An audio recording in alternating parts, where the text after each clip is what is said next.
You are welcome to Grizzly Tales for Gruesome Kids, a series of cautionary tales for lovers of scream.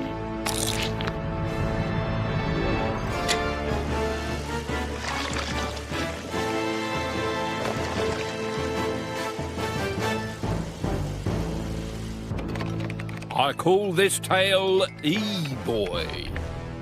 His name was Eric, or Bloodthirst the Battle Axe, to give him his full game name. He had big bulbous eyes from living in the dark and wide flat fingertips from bashing buttons all day. Actually, maybe his game name should have been Toad.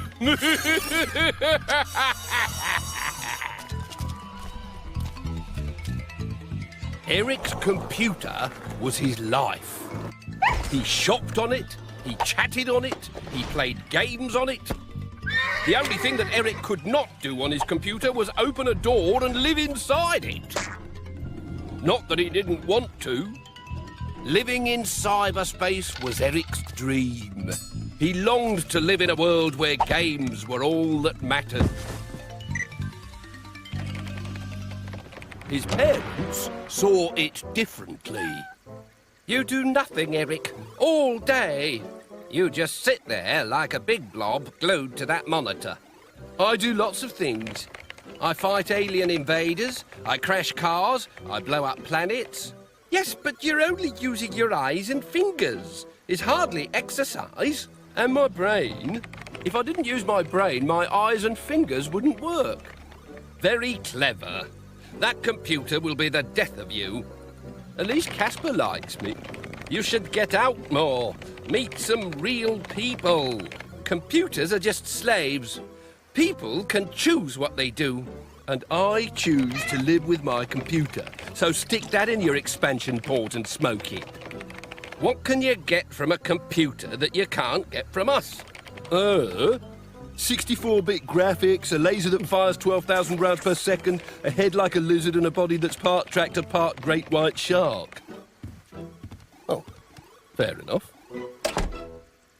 Once the door was locked, Eric talked to his computer. Get me out of here!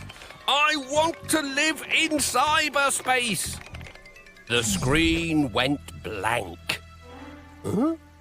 Eric was about to reboot when two words suddenly appeared on the screen.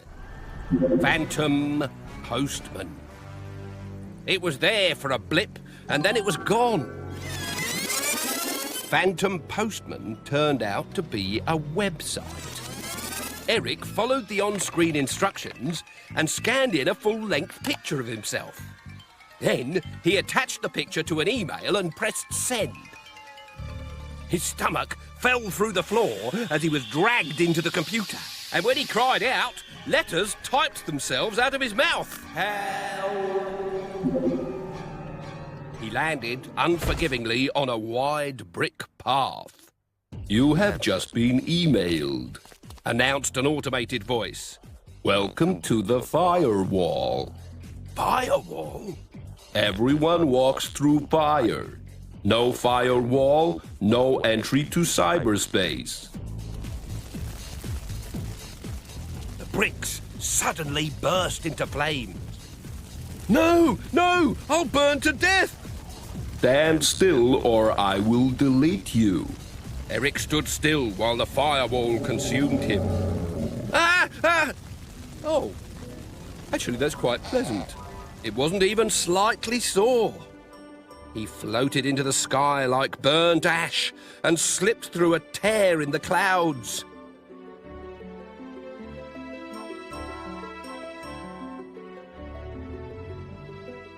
He popped out of a letterbox into a cold room where a uniform was waiting for him. Good morning, Eric. I'm your cyberspace assessment officer. Please stand on here. Am I in cyberspace? You're 7 stone overweight. But I only weigh 7 stone. Have you been tampered with since you left your bedroom? Tampered with? Could anyone have opened you up while you weren't looking? and planted a virus. I think I'd have noticed. Good. We don't like viruses. Still have to have you smaller, though. Really? I thought cyberspace was infinite. No, barely wider than a slice of Parma ham. The atmosphere would sustain your body mass for a microsecond, but then you'd explode. So we have to strip you back to bare essentials. How are you going to do that? Worm therapy. Sign here, in you go. What's happening? No! Oh, no! No! Oh, they're biting! Ah! They're Trojan worms, Eric. They've got teeth.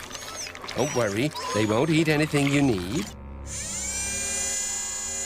When Eric shot out of the chute, there was very little of him left. His brain, one eye, and both hands. He plopped into a Perspex box containing a waterproof keyboard and waited for his eye to float into position. Then his fingers went to work. What have you done to me? You've got everything you need to live happily ever after in cyberspace. An eye to see, a brain to think, and fingers to type. Now hold on tight. And with that, Eric was shot through a portal onto a busy superhighway where thousands of brain boxes just like him were travelling in the same direction and floating in a sky of games. He could choose to play with anything he liked simply by typing its name. Laser and zombies.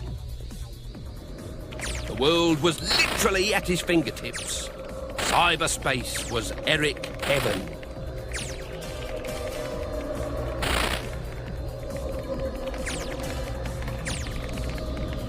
Yee-haw! Oh, oops.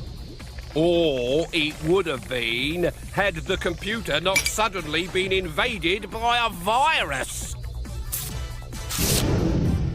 Large, ugly, and particularly violent to brain boxes.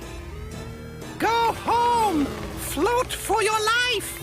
I don't know how to. Type in Postman. Postman. There. Now, how do I get my body back? Come back!